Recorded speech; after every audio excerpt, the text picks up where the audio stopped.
Welcome to lesson 6 here. I'm going to be showing you how to create video content for TikTok posts anonymously and using artificial intelligence tools. So let's hop on my computer and get started right here into the basics. So making videos is a lot like making slideshows. They just take a little bit more effort to create. Now, the benefit to making videos is that the viewers who watch them will become more emotionally invested and engaged than in a slideshow. And here's the reasons why. The viewers seeing a video, they don't have to only read a slide because you can use amazing AI voiceovers. They get to hear a voice. And your videos are also going to have more moving parts like transitions, captions, music, voiceovers, and images. These are all different variables that are going to contribute to keeping someone engaged. And also with videos, you can just intensify the overall feeling and emotions that the viewer has. And you can manipulate time with these videos by making things slow or making things fast. And you get to implement the characters of your page better. You get to create more depth using videos than with slideshows. So right now I'm going to simplify this process as much as possible and show you how to do it exactly. Here's what we're going to use. CapCut is going to be what we're using for video editing. I talked about this in lesson 1. This is the tool we're going to be using. You can use it for free on desktop or mobile. And we're also going to be using Midjourney again for content. And then we're going to use YouTube for music and 11 Labs for an AI voiceover. So the next step here into making a video together is we need to grab a script. And I'm going to do this here simply using the same exact script we just made together for the slideshow. It starts with the hook here, why men get overwhelmed by their negative thoughts and stay single. And then we go into 4 of these different problems with the entire objective to figure out what is triggering our viewers. And once you have your script, you're ready to go ahead into getting the AI voiceover. So for this part, we're going to just have this AI tool create a simple and amazing voiceover of our script. And the first step to doing this successfully is to head over to 11labs.io and make an account. And once you've made an account, you're going to head over to the voice library section and click on the filters on the right to adjust the different demographics that would more so fit the niche that you're in and the message you're trying to portray with your slides. So in this case, I was looking for a voice that was a little raspier, a little bit older, and sounded like it was coming from the person on my first slide if you watched the last lesson. And once I found one that I liked, I just clicked the little button that says Add to Voice Lab. It'll look something like this. You can just leave the name, click Add Voice, and then in the top of 11labs.io, you're going to see a navigation area that says Speech Synthesis. Once you click that, you're going to choose the voice as the character you just chose from the voice library. It'll look something like this, but what you want to do is put here text to speech, and once you're in that area, you're just going to open the voice settings and change all of these things to 50%. The stability, clarity, and style exaggeration. And at the bottom, this dropdown should show 11 multilingual V2. This will give us the best possible results. And below this, you're going to see that there's a text area where you're going to be able to put in your script and generate an AI voiceover of your script. But before we put the entire script into this text box and generate it, what we're going to do is just copy a couple lines like the hook and the first line of the script and put this here to generate it. So that way we can decide if we actually like the voice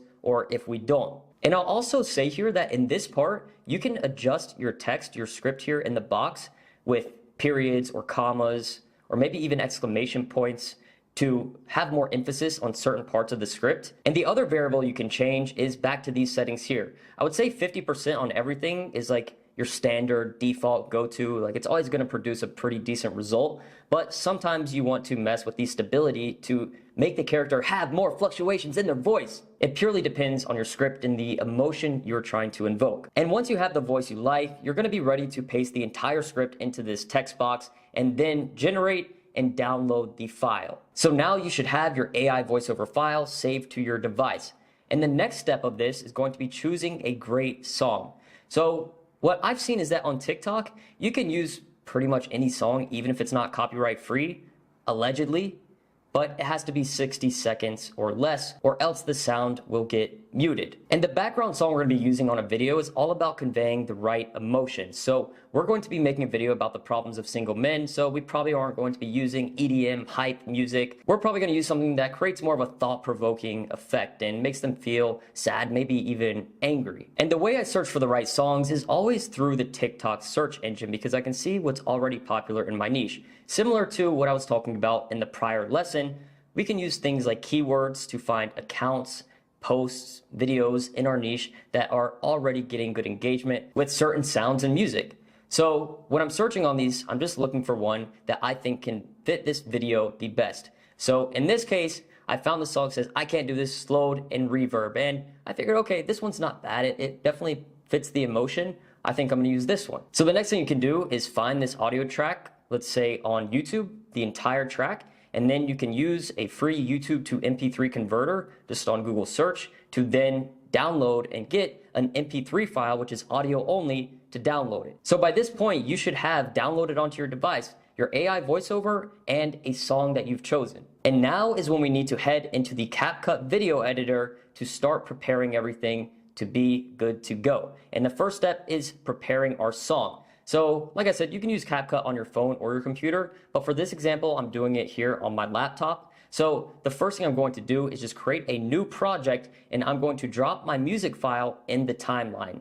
Now, once you have this file dropped, you're gonna see it's probably a 2-minute song, a 3-minute song, 5-minute song, whatever it is that you've chosen. But we want to clip it to be 60 seconds or less. So that's the first thing I'm doing here, is just preparing the background song. And usually what I'll do is crop a certain part of the song. I'm not just gonna do the intro or just the most craziest part of the song. I usually want to get, a bit of a build-up at the beginning and then into a drop or more of an effective or dramatic part of the song itself. And I'm gonna crop that down to under 60 seconds. And it's not just 60 seconds or 59 seconds total, because we also need to make sure this matches up with the length of our AI voiceover script. So if my AI voiceover script is 38 seconds, that's how long I'm going to make my audio track here. And you can adjust this by just using the scrubber on each side of the audio track. So once you have your song picked, it's there in the timeline, it's clipped to the length of your voiceover script, then we can move on to the next part. And a little side note, because I know some of you will ask this, what if my AI voiceover script is more than 60 seconds? Well, there's two options.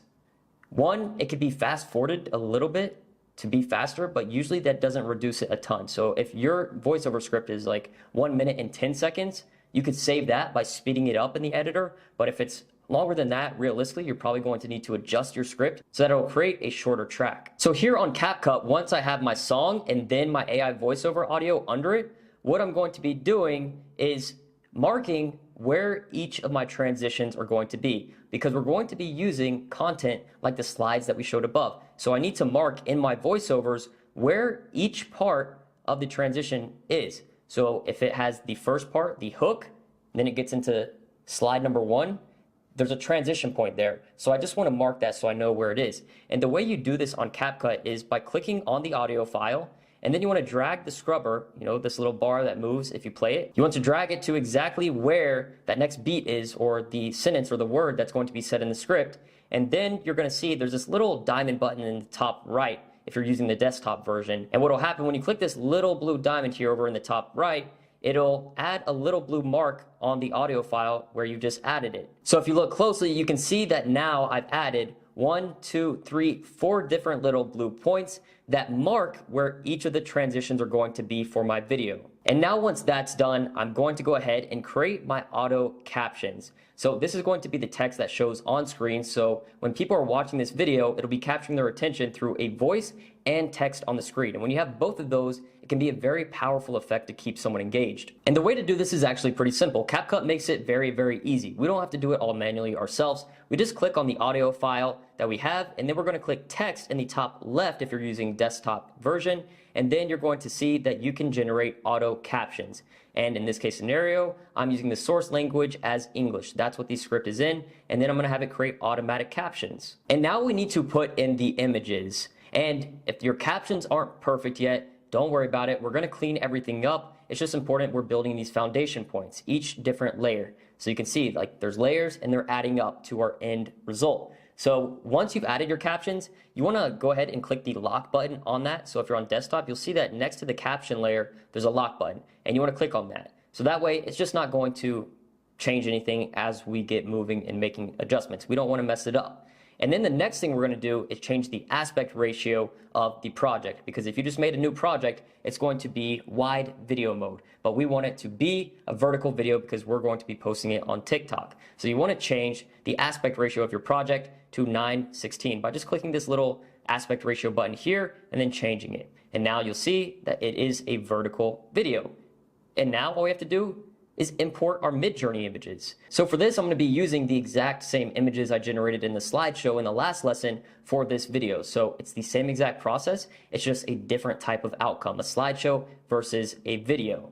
So once I add in my images, they don't move, right? So we have to do a few things. One is we need to adjust each of these images on the timeline and make sure they fit to the transition dots we created. So remember we added these little blue dots at each of the points where each slide will transition? Well, now we just get to drag each of these images to make sure it fits each of those. So that way, when the AI voiceover is talking about slide 1, blank, blank, blank, blank, we don't want it to just cut to all the next images. We want it to just stay on each one and then transition. So now we got to go to transitions. And the way to do that is actually pretty simple. All you got to do is go to this transitions button here at the top, and you're going to see there's a lot of them that are pro and then a decent amount that are free. Now here I'm using the free version, so I've just found one that I thought kind of fit the vibe here. And then all I have to do is drag down the transition in between one point of the two pictures. And then you'll usually want to lower the duration of it and then click the button that says apply to all just below it on the right. And what that'll do now is add the same transition to each of the different blue points that we created earlier. And while yes, things are coming together, we still got to keep making this video come to life. I promise it's coming together quickly and I'm excited for it. So the next part is we need to make the images move a little bit. And the way we're going to do that is by adding keyframes to each one. So a keyframe is just what's going to allow the image to have a little bit of movement. So instead of it just being static, like you're watching this video right now, it's static, there's not really anything happening. A keyframe edit will allow for that image to have an effect. You can make it zoom, turn, etc. So imagine if I'm doing an intro here for like a YouTube video or something, then it would kind of zoom in on me at the beginning or zoom out depending on the effect that I was looking for. And that's exactly what we're doing here in CapCut for our anonymous AI video. So the first thing you need to do is click on the image that you're going to be adding this to, and you're going to drag the scrubber all the way to the beginning of that. And then what you're going to do is click the little blue diamond in the top right next to position and size. And after you've done that, you're going to drag the scrubber to the end of the image, right where the transition fades. And then all you're going to do is adjust the scale bar to be a little bit bigger. Now, you don't want to overdo this. In this case, I would say 122% worked pretty well. So now whenever you play back that image, you'll see how it has like a slow zoom effect. And you want to do this for each image. So now each of them will have this effect, kind of a zoom, and it has more motion. So now we need to get to the final steps and clean everything up, make it look good, and there's a couple things we're missing, right? So let's get into those right now. So the main things we're going to be touching on is going to be cleaning up the audio and then the captions. Because remember, the captions are locked. We haven't done anything to them yet, so they don't look how we want them to look. So what we're going to do first is lower the music volume. If you play back your video so far, which you probably have realized the music is too loud. So to make it not super overwhelming, personally, I brought this one down to minus 15 decibels. And it just created a good effect where I could still hear the music, but the audio AI voiceover was more powerful and more distinct. Now, a quick note on the reason of why we add music here in the actual edit versus adding it afterwards, like on the TikTok app for a video, is because sometimes you'll have a post that you create using an AI voice and a song, and people will want to use it on their videos. Like it becomes its own trending sound, and you want to get credit for that where it can drive more traffic to your page. So if you just add the music afterwards on the TikTok app when you're posting, what will happen is people won't be able to save your sound and give you credit. It will only give credit to the music creator. But what if you could do both, where you get credit and the music creator does? And that's where you're putting the song in here in the actual edit itself. Now to clean up the captions, we need to do a couple things. One is going to be trimming them to the correct timing. So you'll see that on each of the captions, what will happen is the voiceover is not going to match exactly with the text that is available there right now. So we have to trim them by, adjusting each of the sides, the left or right, to make sure it fits when the person is talking. We don't want the timing to be off where it says, hey, my name is Tanner, and the text just starts right at the end or right at the beginning and it doesn't finish all the way through. We want it to match up. And next we need to fix any spelling errors. Odds are there's probably something that isn't perfect here in the auto captions, but it's done most of the work for us, so that helps a ton. And then we need to just choose a font. So choosing a font may seem a little bit difficult, but it's actually not. We keep it pretty simple here. We want to remember to make it be as relatable as possible. Since we're not using the native TikTok text itself, we can create something that fits more of our theme, but is also very, very readable. Don't get fancy with some calligraphics, cursive letters, fonts, or anything like that. You want to keep it simple. So before you can do any of that, make sure you remember to unlock the text layer, the caption layer, so that you can actually edit these things. If you're wondering, why can't I touch it? It's not letting me edit it. Well, you need to unlock it first. And after you do these things, your video is going to be pretty much ready, but I want to still touch on a couple important points here in the text. The first one is you don't want to make it too wide, because when we post a video on TikTok, it's naturally going to zoom it in a little bit. So we want to make sure our text is, one, small enough, like you can see right here. It's not all the way to the edges on each side. And it's also here, kind of in the middle, closer to the eyes. You don't want to put the text too low or too high, because if you put it too low, one, the TikTok caption and the share buttons, that kind of thing, are going to be covering the text, which doesn't look good. And two, we want it to kind of fit the point where people are going to be looking the most. When someone sees this for the first time, they're not going to be looking at this guy's bottom button on his white shirt. They're going to be looking at his face and at his eyes. So we want the text to be close to that so people's eyes don't have to travel as much. It will just increase the retention overall. As a side note, when you're using the free CapCut version, when you export your video, at the end, it will have a CapCut effect. So you want to crop that out on your device. If you're using iPhone, Android, whatever, it doesn't matter. You can edit it in your camera roll to trim out the last couple seconds, because it'll have a little CapCut promo. And now I have a final video with the voiceover, with the sound, with the transitions, with the keyframes, and each of the different problems. So yes, this is a basic variation that gives you all the fundamentals you need to pretty simply create a video in a decently short amount of time. The first time, maybe a little learning curve for you. You do it a couple times. Oh, this is actually easy. Oh, now I know I could maybe try this transition, or maybe I'm going to try this caption effect. Maybe I'm going to add sound effects to the transitions, little booms, thunder strikes. You maybe don't want to be categorized this, but at this point, posting anonymous AI faceless content, you are still a content creator. And most content creators don't succeed because they don't want to create. They just want to copy. But you're creating. You're going to become more creative as you do this. And to me, it's a very fun aspect of this. So now you know how to create videos anonymously using AI to be posted on TikTok. And in the next lesson, we're finally going to get into the testing campaign. So get ready to start posting, and I'll talk to you soon. Peace.